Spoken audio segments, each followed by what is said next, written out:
Award nominee. Please welcome Elle Fanning.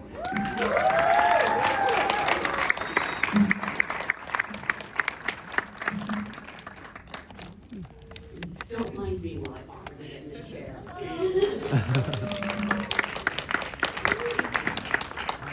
Hi, thank you so much for being here. Congratulations on another great movie. You have a great track record going here, I have to say. Thank you. It's been a great couple of years. I feel I've got to kind of push myself in different ways, and yeah, a lot of new things. So this is an audience of your fellow SAG-AFTRA actors. Hello. And I always like to ask, how did you get your SAG card? And the crazy thing is, I ask this a lot, and I never remember things because old. But I think I actually remember yours. Yes.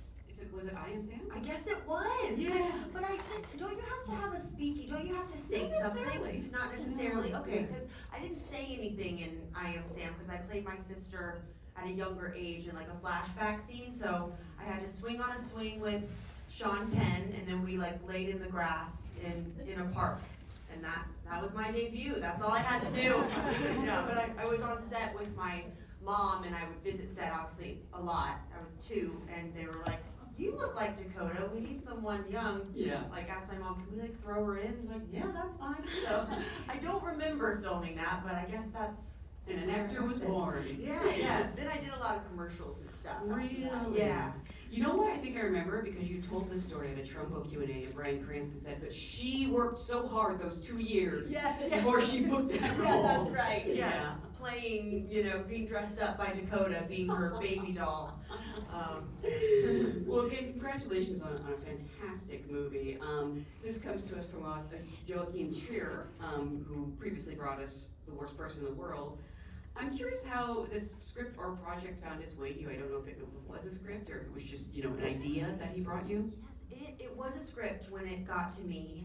I also have Mike Mills to thank for this. I think he directed me in 20th Century Women, and he's friends with Joachim, and Mike told me that, or Joachim said that Mike suggested me for the part after he read the script. He was like, "I think that Elle could be a great Rachel. You should talk to her about it." And I was in New York still. I had just finished A Complete Unknown, and I knew that my next thing would be Predator, Badlands. So I was about to go off to New Zealand basically, and then I got a call from my agent saying, Joachim Trier has his next movie in his script, and he wants to talk to you about a part in it. And I was like I'm sure so many of us here, such a fan of The Worst Person in the World, and I knew Stellan was going to be in it, and Renata, and so you just immediately think like, oh gosh, like I have to do this. And then after reading the script, it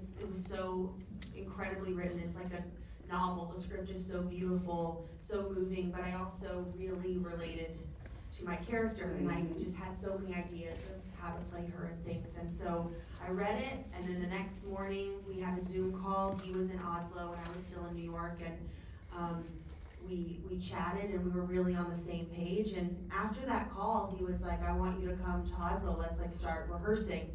And then schedules it came into play because You had to go fight an alien. yes, yeah, there was a time where I thought, oh gosh, am I going to be able to do both movies? Is it going to work out?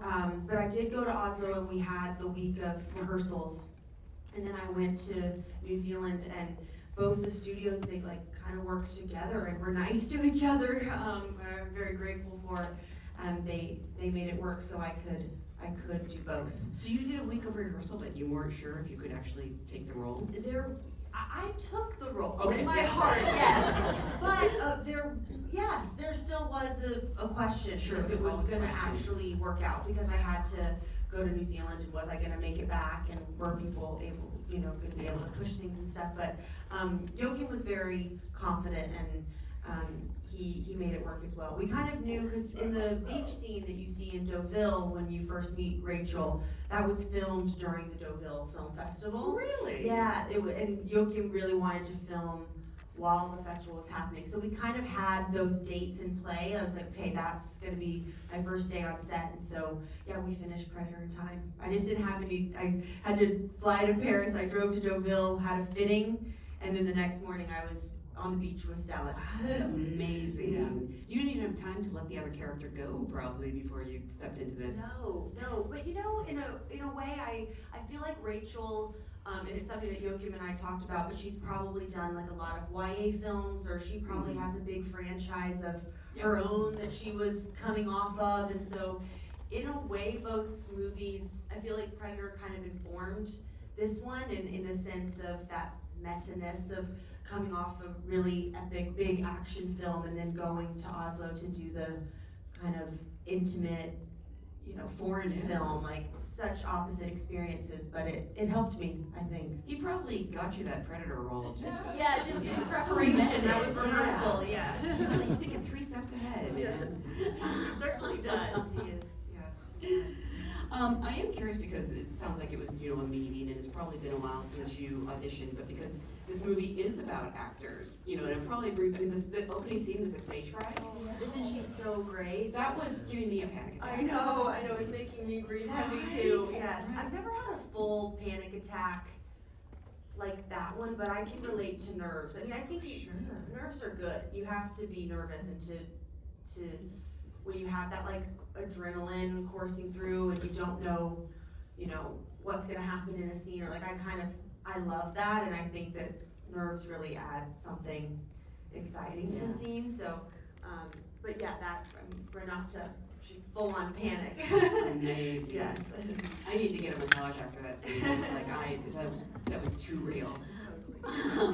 So I don't know, just because we do have so many actors here, did you sort of have to make your peace with the audition process? Because it's such a strange process that's different than actually being on set. Certainly. And it's always like, auditions, they always kind of confuse me a little bit, because they give you, it's so not like what it is on a film set. Because on a film set, you're working out the scene, you have many takes to try different things, and then, but in an audition, it's like, all right, you got this one shot, and it's normally always like your biggest scene. You're like, okay, your baby just died, like go, like hysterically cry. You're just like, okay, but now I'm in this kind of sterile office with people staring at me. Like, it's just not the environment of what a set is like at all. But I have certainly had my fair share of those and of those auditions. But auditions make me very nervous. I much prefer like a conversation and like about the character and things.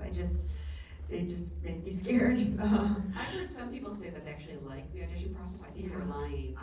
There's no way. I wish that I could say that. Because I wish I could say that, but there is. I just love the collaboration of like getting to kind of dive in, and that's how Joachim works too. Even with the rehearsals, we don't overanalyze anything, but we share a lot of like personal stories with each other and get very close. And then he goes away and works with Eskil, the writer, and then kind of changes the character a bit to fit each person. And he also films the rehearsals. And so my rehearsals were in the actual house in Oslo. So again, I was doing rehearsing a rehearsal scene, like in the actual environment, and then I had Joachim there describing how the shot would go, or describing the scene where Stellan then is going to describe the scene. And so there was a lot of layers, and that didn't go past us. We laughed about that a lot. But particularly, with this character, there was something very cathartic in playing her. I think she's a very surprising character, because I think in the beginning, we see her as this Hollywood actress, and that could slip into the cliche, or the audience might think they know who she is, what she's going to do, and she really turns it on its head, or just does the very kind thing at the end of walking away from something, or I guess brave, that she wants really badly, but she knows she's not right for it. So it was that line. I loved the acting challenge of playing her, because it was the line of being talented, because I do think Rachel is a good actor, but she's just miscast for the part. And that's something that Joachim and we talked a lot about, of her emotion in the monologue scene. That is real emotion, but it's still maybe slightly off when she reads the monologue, but she's good. It's just the words, they maybe shouldn't be in English, they should probably be said in Norwegian, when we later hear Renata say the same monologue and it means something else to her. But then that kind of in the rehearsal scene versus when she gives up the role, that emotion is from a very different place, and so we wanted to show that. So yeah, it was like a little tightrope to walk, because we didn't want her to be a joke. Yeah, no, that's the most pleasant surprise for me of the movie is I thought I knew this character, and I was like, they're going to they're actually making her human. Yes, yeah, because Joachim, he's not, all of his characters, they're all flawed, they're all so human.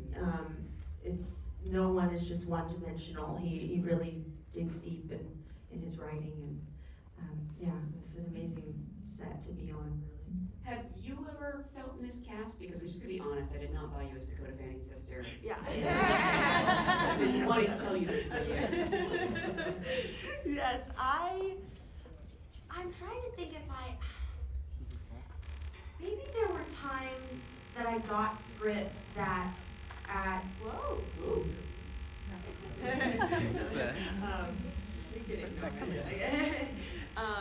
Probably Predator in the next yeah, year. it is. Yeah, it's that speaker right there. Luckily, we're safe with her here. Yes, I got you. Have I ever felt miscast? I've gotten scripts before, maybe when I was younger, that felt like, okay, I think I'm still too young to play this part. Sometimes you get a script and you're like, and now I'm looking, I'm like, okay, I have a 7-year-old child? I'm like, I don't, at the time when I was like 19, I was like, I don't think I should do that yet.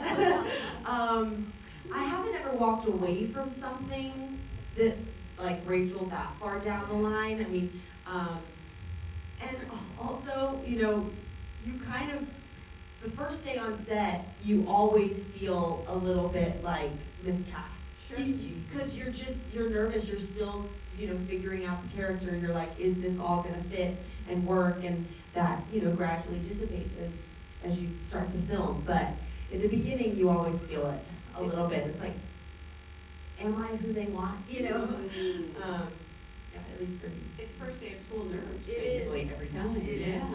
I was actually going to ask about that if that still happens, but I guess it does. It does. I mean, I think with this, because also sometimes, on other things you don't have time for rehearsals either, which I think as growing up and acting from such a young age, I definitely have become like very adaptable to different directors' like working styles. Like as a kid on set, like I was such a sponge, and I got to work with unbelievable directors from a young age. And so you're soaking that up, but then it makes you have to become very kind of malleable for them, because like, okay, this director wants to work in this way. I'm like, oh yeah, I can do that. I can do rehearsals. I cannot do rehearsals. Like I feel like I kind of adapt to my environment really easily, just because as a kid you're just like a sponge, soaking it all up. Also, in this movie, Rachel is the outsider, and I think you're the only American in this film. Yes. Did that help lead you into the character? That's true. I think it's interesting. I definitely didn't feel like an outsider on the set at all. I was super, I felt very welcomed and very a part of the whole experience. And I've worked in other countries before, and I've worked with directors from other countries before, and so that wasn't something that was new. I think for me, it's like a movie is a movie, a set is a set, and Stellan likes to say, he's like, we're all from Actor Planet, we could be from other countries, but we all speak that same language, and so when you see a fellow actor, you just want to connect, and you do speak that same language. So, yeah, but I think because I did feel so welcomed, but I was definitely aware of like Rachel having to feel like the outsider, that she's coming into this kind of family drama and becomes like the catalyst to something that she didn't ask to be the catalyst of, and slowly realizes too that she's the surrogate daughter. I think it's so beautiful that how Stellan plays Gustav, in that he's so stunted in the way that, he can't communicate with his daughters, but he's able to connect and communicate with my character because it's through his art, and he just does that so beautifully, and that's a puzzle that Rachel, starts to put together as the film goes, but it was so amazing working with him. I want to dislike his character, and I just can't, because he makes him so complex and sympathetic. I mean, all these roles, honestly. Completely, yeah. I mean, I think Joachim has said too. They really. I think the film was written for Stellan, and he's like, I don't know what we would have done if he said no, because he was like on the page I think he says when we knew that we got Stellan, then they were able to push Gustav into a more unlikable territory on the page, because they know just Stellan naturally has this warmth and charisma, and so with him playing him, you could kind of make him do, worse things, because Stellan, underneath it all, it's him. Yeah. He's so warm, I mean, you've worked with everyone, so many amazing actors and directors. Would you ever still have those moments on set where you're like, oh my God, that's so Skarsgård? Yes, of course. I was so nervous I guess I met him, we had our first rehearsal, and that's when I was really nervous to, it's quieting down. Yes, I was definitely nervous to have that first rehearsal with him. Maybe you don't use these. Oh, maybe it's these. These are theater. Yes, no, I don't know. No, it's still there. Yep. Sorry, guys. But no, I certainly was nervous a bit to meet him. But he's so silly. Yeah. And he also is very, I don't like to say he doesn't prepare, because he does his own thing, but he's so present and in the moment and so reactive to his fellow actors, so you just feel like with each scene you don't know how it's going to go. And Joachim does not sit in a tent off somewhere watching the monitor. He doesn't watch the monitor, he watches you. So he's in the room with you, right next to the camera, while we're filming, watching his actors at the same time, which I really enjoy. I don't know, as an actor, I feel like the best thing is when you're a director, you feel like they're seeing you and seeing every micro expression that you have, and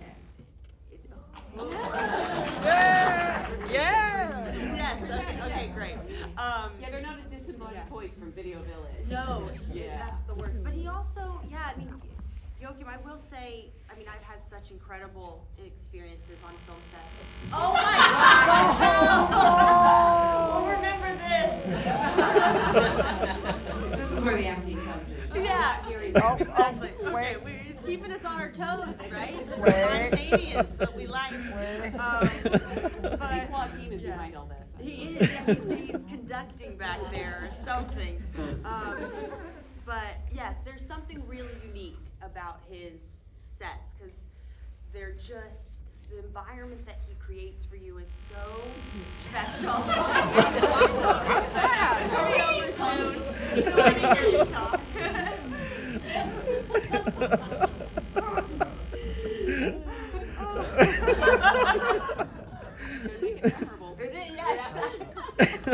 We're in it together. I do love that though. That's in the moment. You have been an actor since the age of 2. Are you still learning new things about acting even today?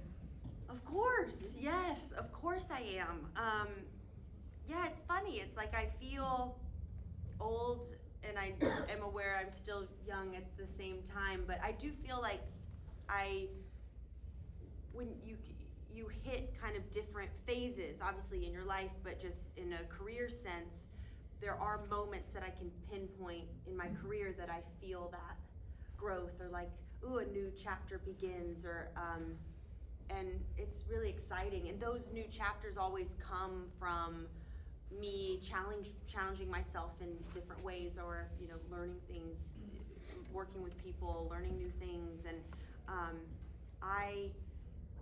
that's what I enjoy the most. Like I kind of love if I don't feel fear over a character or a project, like you can't do it. Like you have to push yourself, and there are so many things that I still, want to do. People I want to work with. I mean, there's a bucket list for sure. I have on my notes app many names that I hope to one day. Joachim was one of those names. Really? Yes. You willed it into existence. I did.